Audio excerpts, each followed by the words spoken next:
Apart from hiring maids or childcare centres, another alternative is to look for a babysitter.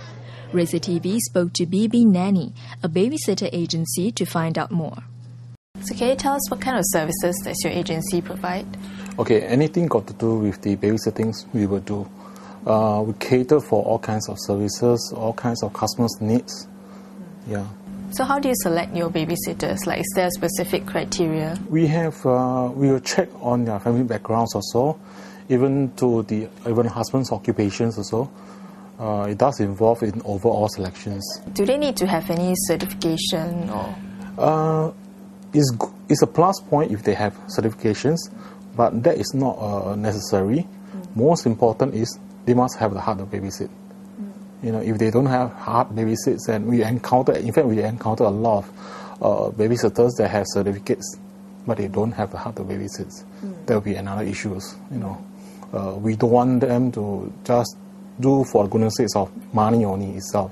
So in terms of like training, like because you don't provide training for your babysitters, right? It's like assume that they already come with the relevant experience. Even we don't provide trainings.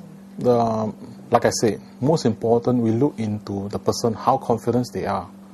The person can tell me, the babysitters can tell me that, they got 10 over years experience. But when the questions that we ask about them, it shows that they are not. So how do you ensure that, the service that the babysitter provides is up to standard? Because I read your website that you made a lot of promises about the services. And then as well, like recently in the news, there's this case of like maid abusing kids. How do you ensure that, the babysitter service is up to par? Okay, it really also depends on the individual agencies also. I would say a lot of agencies, they are not registered company with MOM. That really causes a lot of problems in selecting also.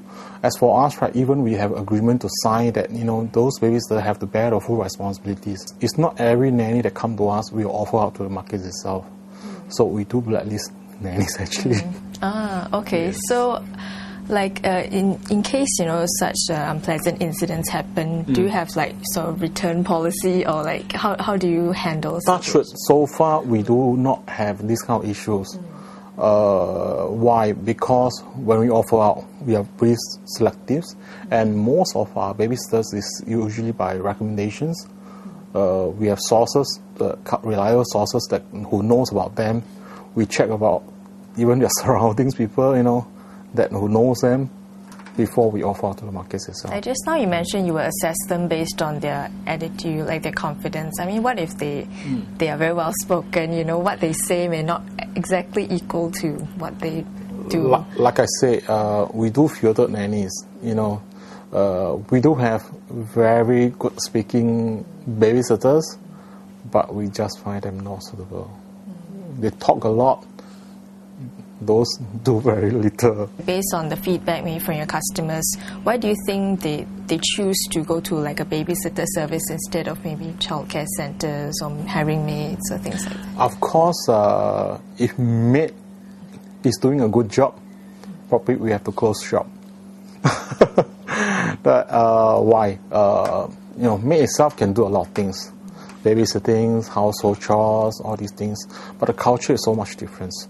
If they can do all these kind of things, I would say we will be affected. And why the local nannies is more preferred is somehow the culture is the same chemistry, the local housewife, good attitude that we look into it. That's why they are more reliable. As a customer, like say if I want to hire a nanny, what are the questions, like say a list that I should ask, to ensure I get someone reliable? Most important, when usually good nannies, right, when they interview them, they will more or less concern about the child than talking about pricing itself, timing itself sometimes. Of course, not be too late, some customers will take advantage of that also. But most important is how the nanny more concerned about the child also.